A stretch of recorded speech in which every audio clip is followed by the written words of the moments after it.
Well, I grew up in Alabama. Some of you may or may not know this. Very small town, Tuscumbia, Alabama. And I came from very humble beginnings. I knew early on that I wanted financial stability and security. I knew that I wanted more than what I was born with. You can't pick how you're born, and you know. And I think for me, watching my mom go through her struggles, you guys have seen tidbits on the show.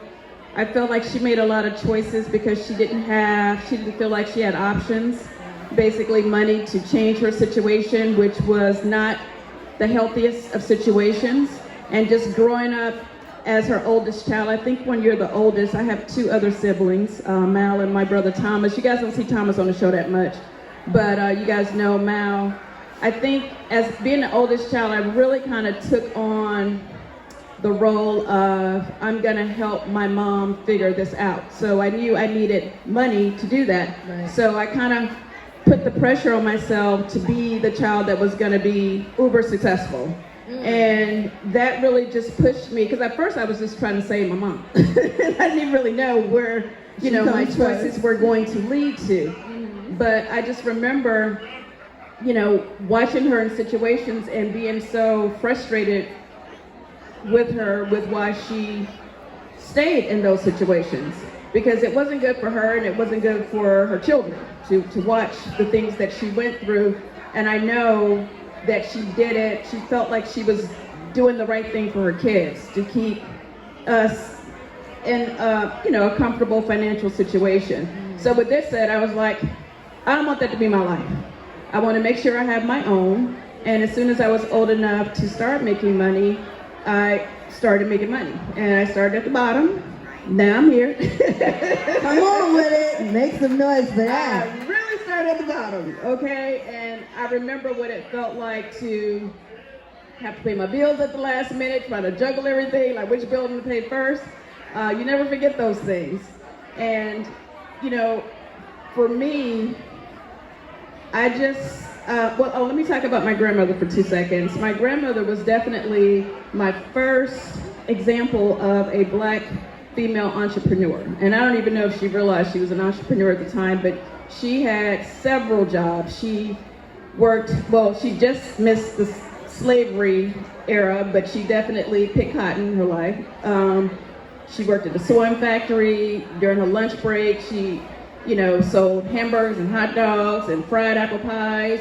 And then she would also have, have like a laundry service where she sold clothes and stuff for people. And then she cleaned somebody's house on the weekends. So that was like 4 or 5 jobs that she had. And one of the things I remember her telling me, which was so simple, and it just still applies, was that, because I used to ask, we used to call, country, we used to call my grandmama mama.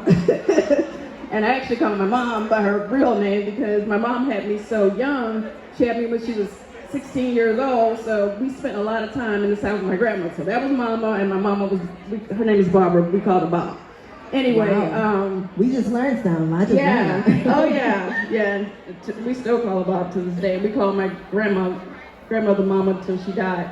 But in any case, I just remember her telling me as long as I was willing to work hard, I could have anything that I wanted. So I always kind of started my life expecting to have to work. I just thought, okay, even if I have to work 6 or 7 jobs, whatever it is I have to do, if I'm willing to do the work, I can have money to be able to have financial stability and security. And that meant a lot for me, because most people grow up thinking, I just want to be just like my mom, but it was kind of the opposite. I was like, I don't want to be like my mother, because my mother ended up having to make choices that were not good for her because of her situation. And times were different then. Like, I grew up in the era where I was a little more fearless and I could go for it.